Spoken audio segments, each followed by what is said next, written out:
Mother-in-law? The doorbell rang, and I widened my eyes in surprise when I checked the monitor. No wonder, because on the screen was the image of my mother-in-law, who was supposed to be in the hospital. When I called my husband, he blatantly lied, saying, "I'm visiting my mom at the hospital." At that point, I realized I'd been lied to by my husband. Unbelievable. Using his own family to deceive people. I'll make him regret making a fool out of me.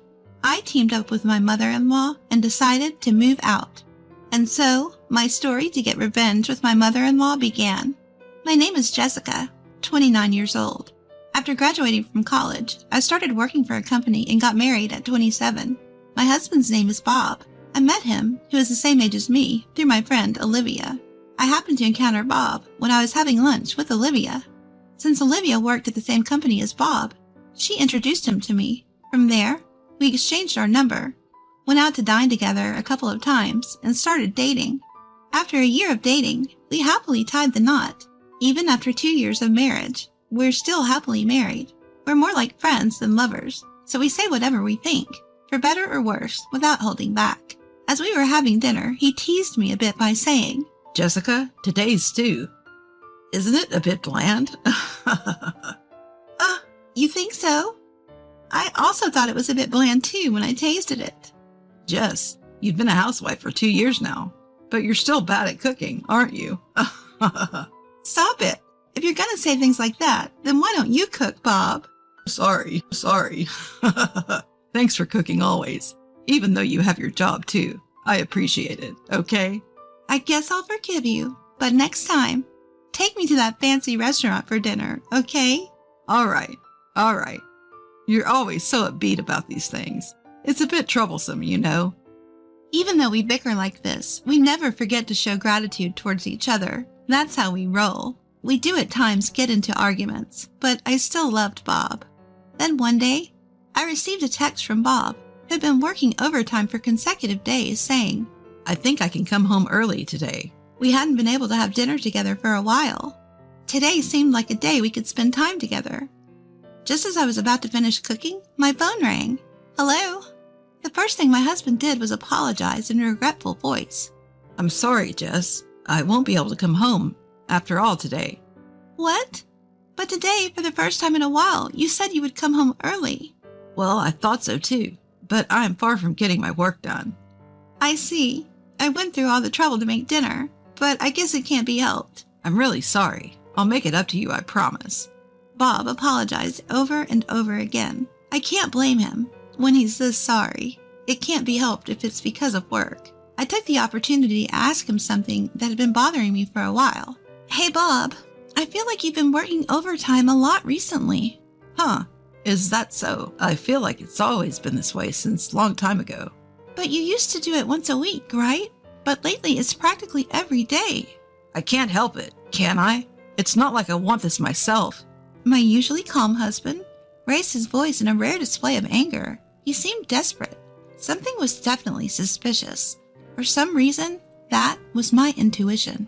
As he hurried to hang up the phone, I held him back and asked him again. Bob, I hate to ask this, but you're really at work, right? What's with that question? Of course I am. Don't tell me you think I'm cheating. Why would you think that? I didn't say anything about cheating. Well, that's because you sound like you're doubting me, Jessica. My fault. All I did was ask if it's really work. Anyway, can we drop it now? I still have work to do, so don't bother me. With that, he abruptly hung up the phone. I couldn't help but sense his reluctance to be probed any further. What's with his attitude? Would someone normally get so angry just by being asked if it's work? Doesn't he have something he wants to hide? Thinking I couldn't get any further over the phone, I decided to wait for him to come home. When he got home a few hours later, he was in a very bad mood. He completely ignored my attempts to talk to him. Not only that, he went straight to bed without even touching the dinner I had prepared.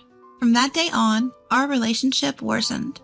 The fun conversations of the past were gone, and we only communicated on a bare minimum basis. At first, I was sad, but gradually, I began to notice something. My husband is hiding something. If he truly had nothing to hide, there's no need for him to be so flustered. His blatantly cold attitude in the past few days started after I began suspecting him. lot of overtime. If this situation continues, we'll have to have a proper discussion. Just when I was beginning to think about this, a shocking situation arose. One day, when I was thinking about when to have a discussion, he got home from work and casually mentioned, Oh, by the way, my mom's been hospitalized. "What? Your mom? Why all of a sudden?" Well, because she's sick. "But your mom, she was so energetic." As I hurried to call my mother-in-law, Wait, he stopped me. "What?" "I was just about to call your mom." I was briefly taken aback by his loud voice, but I stopped and asked him, Mom's really weak now. She's probably not up for phone calls, and it seems she's mentally struggling too, so let's hold off. "That bad? Then at least let me visit her." No, I'll go visit her alone this weekend. "Alone? Why?" Because Mom asked me to. "Your mom asked?" According to my husband, apparently my mother-in-law is in such a bad state that it's uncertain whether she'll even be up for visits. She doesn't want to show me her weakened state, so she's requested that only my husband visit her. To be honest, I owe a lot to my in-laws, especially my mother-in-law, who's been treating me like her own daughter ever since our marriage was settled. On top of that, she loves to travel and always brings back souvenirs. The house that we're living in now was given to us by her. Apparently, it was originally inherited from her parents and had been vacant for some time. She gave it to us at the time of our marriage. "I have this house that I live in with your father, and it would be a waste if no one lived here," she said, and gave us the house while still retaining the title. She is even still paying the property taxes. I'm worried about my mother-in-law's health, and ideally, I'd like to visit her right away. However, if she prefers only family visits, I should respect her wishes. So, although a bit frustrated, I listened and decided to refrain from visiting her. On Friday night, as scheduled, my husband went to visit my mother-in-law. Her place is only about an hour drive away, but he's planning on staying there until Sunday. Bob was in a good mood that day and seemed a bit giddy. Sorry about going alone, he said at the front door as he was leaving. "No, it can't be helped. It's what mother-in-law wants."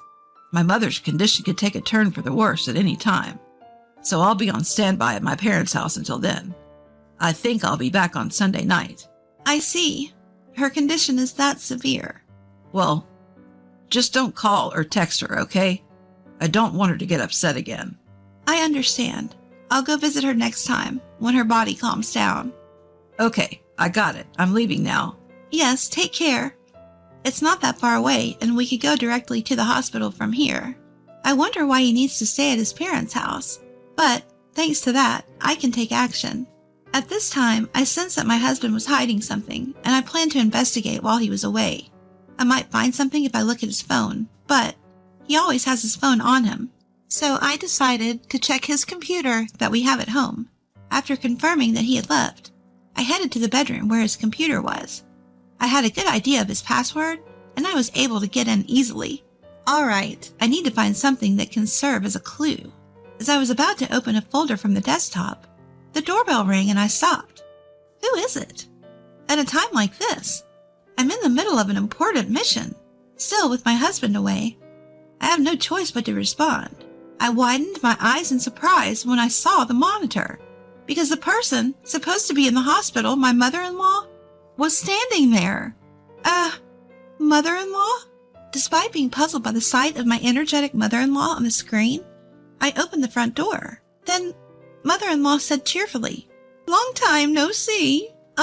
Mother-in-law, why are you here?" "I came for a surprise today." "A surprise? What are you talking about? Today is your birthday, isn't it, Jessica?" "Ah, now that you mention it. I actually talked it over with Bob first, you know. He told me it'd be a nuisance if I just showed up out of the blue. But I really wanted to celebrate, so I came without telling him." My mother-in-law's words made me realize that today was my birthday. Lately, I've been so preoccupied with my husband that I haven't had any time to think about my own birthday. Amidst all this, my mother-in-law came all the way to celebrate with me. I was simply overjoyed by her consideration. But before that, there was a pressing question that needed to be addressed. Why was my mother-in-law, who was supposed to be in the hospital, here? No matter how I looked at it, She didn't seem seriously ill and appeared to be her usual lively self. I hesitantly asked her, Mother-in-law, are you feeling okay? Feeling okay? As you know, Jessica, being in good health is my forte. But you were supposed to be admitted into the hospital. Upon hearing that, my mother-in-law looked surprised and exclaimed, Admittance to the hospital? Bob told me Mom's going to be hospitalized. I'm going to be hospitalized? What on earth is he talking about? And today, he left the house saying he was going to visit you in the hospital. A visit? But I'm not hospitalized. Yes, he told me you might take a turn for the worse, so he'll be staying at his parents' house until Sunday. Jessica, could you wait a minute? My mother-in-law took out her cell phone and started calling her husband. After a few minutes, she hesitantly began to speak again.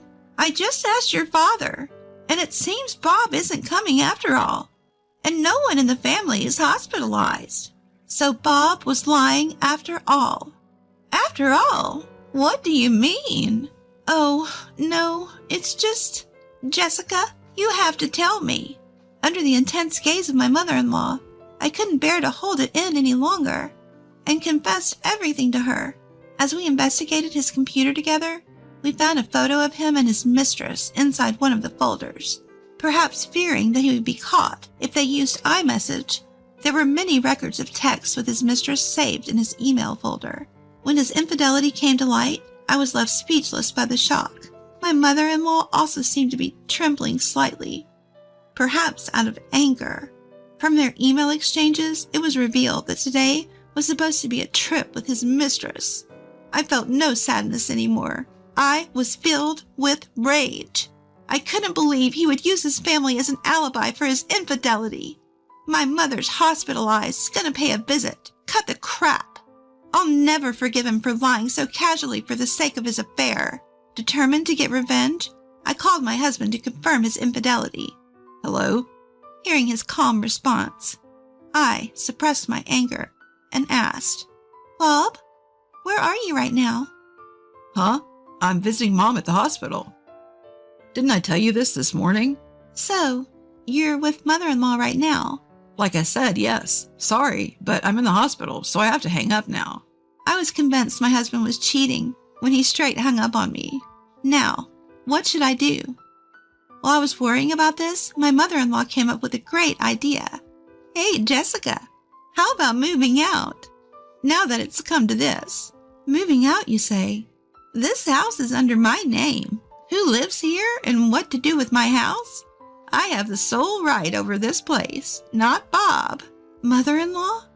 Don't worry. I will always protect you. Thus, as my mother-in-law suggested, I decided to move out. I quickly packed my belongings and ended up staying at my in-laws for the time being.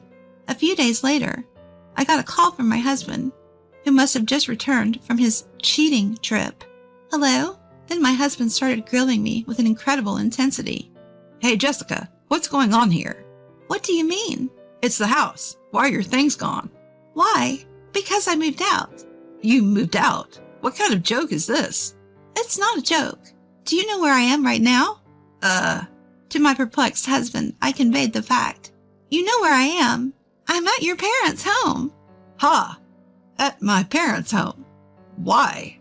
Your mother suggested it. She said, I'm going to sell that house, so stay here until you find a new one. Mom? Why? Yeah, right. In Bob's mind, your mother is in the hospital, isn't she? So that is... I told him that my mother-in-law had visited the house, that it was already revealed that my mother-in-law's hospitalization was a lie, and that I already had evidence of his cheating.